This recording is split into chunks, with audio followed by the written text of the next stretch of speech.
ஒரு சில வேண்டாத விஷயங்களை நம்ம கவனிக்காம இருக்கணும் அப்படின்னு நினைப்போம். ஆனா நம்மளையும் மீறி அது ஏதாவது ஒரு விதத்துல நம்மளை பாதிச்சிரும். அந்த மாதிரியான ஒரு விஷயம் தான் நம்மளை யாராவது மட்டம் தட்டி பேசுறது, ஜாட மாடையா பேசுறது, முதுகுக்கு பின்னால பேசுறது, இது எல்லாம். ஆனா ஒரு சிலரை மட்டும் நீங்க பாத்தீங்கன்னா இந்த மாதிரி யார் என்ன பேசினாலும் அதை கண்டுக்கவே மாட்டாங்க. அவங்க பாட்டுக்கு அவங்க வழியில சரியா போயிட்டே இருப்பாங்க. இவங்களால மட்டும் எப்படி இப்படி பொறுமையா இருக்க முடியுது, இதெல்லாம் பார்த்தா கூட மனசு தளராம இருக்க முடியுது அப்படின்னு நம்மள பலருக்கும் தோணும் இல்லையா? அதுக்கு ஒரு பதில் மாதிரியான கதையை தான் இன்னைக்கு நம்ம பார்க்க போறோம். ஒரு 6-7 மாசத்துக்கு முன்னாடி நான் உங்களுக்கு நெப்போலியனை பத்தி ஒரு குட்டி கதை சொன்னேன். அதுல நெப்போலியன் அரச குடும்பத்துல பிறக்கலன்னும் அரச குடும்பத்துல பிறக்கலனாலும் அவர் அரசனா ஆனாரு அப்படின்னும் சொன்னேன். ஆனா நெப்போலியனை மாதிரி எந்த ஒரு பின்புலமும் இல்லாம சாதிக்கணும்னு நினைக்கிறவங்களாகட்டும், சமூகத்துல பின்தங்கிய கட்டமைப்புல இருந்து முன்னாடி வரணும்னு நினைக்கிறவங்களாகட்டும், அவ்வளோ லேஸ்லெல்லாம் முன்னாடி வர்றதுக்கு இந்த சமூகம் விட்டுறதும் கிடையாது. நெப்போலியன் அதுக்கு விதிவிலக்கும் கிடையாது. அந்த மாதிரி நெப்போலியன் தன்னுடைய வாழ்நாள் முழுவதும் சந்திச்ச ஒரு பிரச்சனையை மையமா எடுத்துக்கிட்டு ஒரு புனைவான சம்பவத்தை அதன் கூட சேர்த்துட்டு தான் இன்னைக்கு நான் உங்களுக்கு இந்த கதையை சொல்ல போறேன். ஆரம்ப காலத்துல நெப்போலியன் பிரான்ஸ் இராணுவத்துல கடைநிலையில இருக்கிற ஒரு அதிகாரியா தான் இருந்தாரு. அதுக்கு பின்னாடி தன்னுடைய திறமையினாலையும் உழைப்பாலையும் ஒவ்வொரு கட்டமா அவர் முன்னேறிட்டே வந்தாரு. அதே பிரான்ஸ் இராணுவத்துல இருந்த மற்ற அதிகாரிகளை விடவும் படை வீரர்களை விடவும் இவர் கொஞ்சம் வேகமாவே முன்னேறிட்டு இருந்தாருன்னு வச்சுக்கோங்களேன். இதனாலேயோ என்னவோ அவர் கூட இருக்கிறவங்களே அவருக்கு தெரியாம அவர் முதுகுக்கு பின்னாடி அவரை பத்தி கொஞ்சம் தப்பா பேசுவாங்க. அவரோட குடும்ப பின்னணியை பத்தி, அவரோட உயரத்தை பத்தி, உருவத்தை பத்தி இப்படி ஏதாவது ஒன்று சொல்லி பேசிக்கிட்டே இருந்தாங்க. இப்படி இருக்கும்போது தான் நெப்போலியன் ஜோசஃபின் அப்படிங்கிற விதவை பெண்ணை திருமணம் செய்துக்கிட்டாரு. இந்த ஜோசஃபினுக்கு நெப்போலியனை விட 6-7 வயசு ஜாஸ்தி. அது மட்டும் இல்லாமல் அவங்க நெப்போலியனை திருமணம் செய்துக்கிட்ட சமயத்தில் டீனேஜில் அவங்களுக்கு 2 குழந்தைங்களும் இருந்தாங்க. கேட்கவா வேணும், இன்னும் அதிகமாக அவரோட முதுகுக்கு பின்னாடி பேச ஆரம்பிச்சாங்க அவரை சுற்றி இருக்கிறவங்கெல்லாம். ஆனால் நெப்போலியன் இவங்க எல்லாரையும் பார்த்து வருத்தப்பட்டுக்கிட்டோ இவங்களுக்கு பதில் சொல்லிட்டோலாம் இருக்க மாட்டாரு. அவர் பாட்டுக்கு அவர் வேலையை பார்த்துட்டு முன்னேறி போயிட்டே இருப்பாரு. ஒவ்வொரு கட்டமாக முன்னேறி கடைசியாக அந்த நாட்டுக்கே அரசனாகும் நிலை வந்தப்போ இன்னும் அதிகமான விமர்சனங்களுக்கும் இன்னும் அதிகமான கேலி கிண்டல்களுக்கும் ஆளாக்கப்பட்டாரு நெப்போலியன். அதுலேயும் படை வீரர்கள் எல்லாரும் முதுகுக்கு பின்னாடி பேசினா இவரோட வளர்ச்சி பிடிக்காத அரச குடும்பத்தை சார்ந்தவர்களும் அரசியல்வாதிகளும் நேருக்கு நேராகவே ஜாட மடையா பேசுவாங்க. அவரோட குடும்ப பின்னணியை சொல்லி குத்தி காட்டுவாங்க. இதையும் நெப்போலியன் கண்டுக்க மாட்டாரு.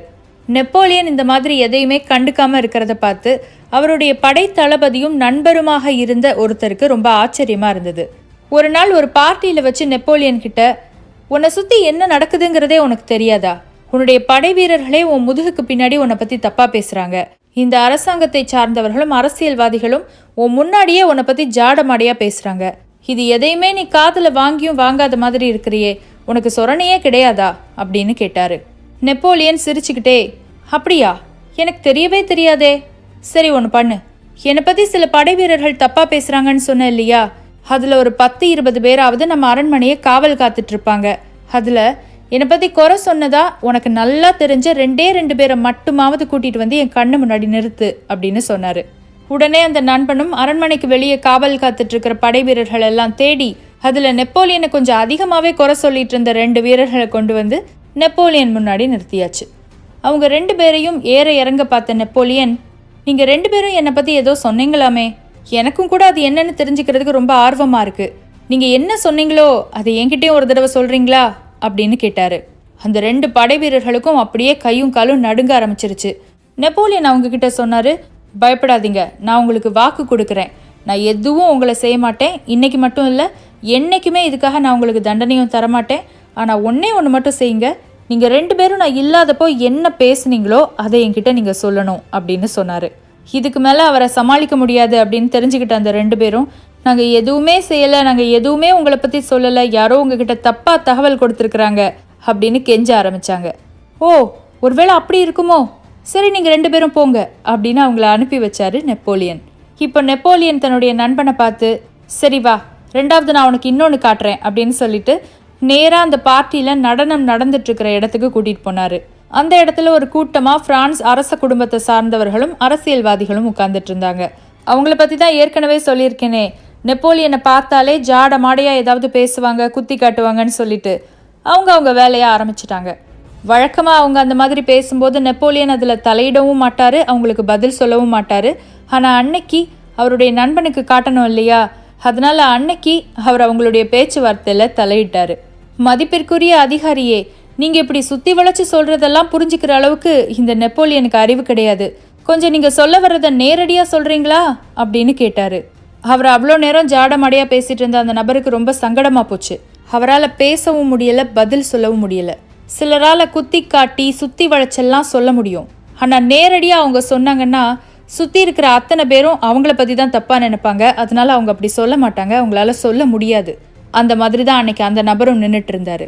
இப்போ நெப்போலியன் தன்னுடைய நண்பன் கிட்ட சொன்னாரு, என்னை பத்தி நிறைய பேர் ஜாடமாடையா பேசுறாங்க, குத்தி காட்டுறாங்கன்னு சொன்னியே, அதுல ஒருத்தருக்கு கூட என்கிட்ட நேரடியா சொல்லவோ என் முன்னாடி நின்று பதில் சொல்லவோ தைரியமே இல்லையே. இப்படிப்பட்ட தைரியம் இல்லாத கோழைகளுக்காகவா நான் வருத்தப்படணும்? இந்த கோழைகளுக்காகவா என்னுடைய நேரத்தை நான் வீணடிக்கணும் அப்படின்னு. அன்னைக்கு அந்த நண்பர் புரிஞ்சுக்கிட்டாரு எப்படி இந்த நெப்போலியன் இத்தனை கடை நிலையில இருந்து இந்த அளவுக்கு உயரத்தை தொட்டாரு அப்படின்னு சொல்லி. இன்னைக்கு இந்த கதையை கேட்டுட்டு இருக்கிற நீங்களும் கூட பலரால பல நிலைமைகள்ல மட்டம் தட்டப்பட்டிருக்கலாம்.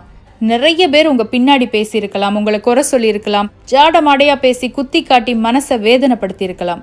ஆனா ஒன்று மட்டும் ஞாபகம் வச்சுக்கோங்க, இவங்க யாராலையும் உங்க முகத்துக்கு முன்னாடி வந்து நின்று உங்க கண்ணுக்கு கண் பார்த்து அவங்க என்ன சொல்ல நினைக்கிறாங்களோ அதை சுத்தி வளைக்காம நேரடியா உங்ககிட்ட சொல்லவே முடியாது. வேடிக்கையா இருக்குல்ல? இப்படிப்பட்ட இந்த நபர்கள் சொன்ன வார்த்தைகளுக்காக, இந்த கோழைகள் சொன்ன வார்த்தைகளுக்காகத்தான் நம்ம இத்தனை நாட்கள் கவலைப்பட்டுட்டு இருந்திருக்கோம். இதையும் மீறி உங்களுக்கு ரொம்ப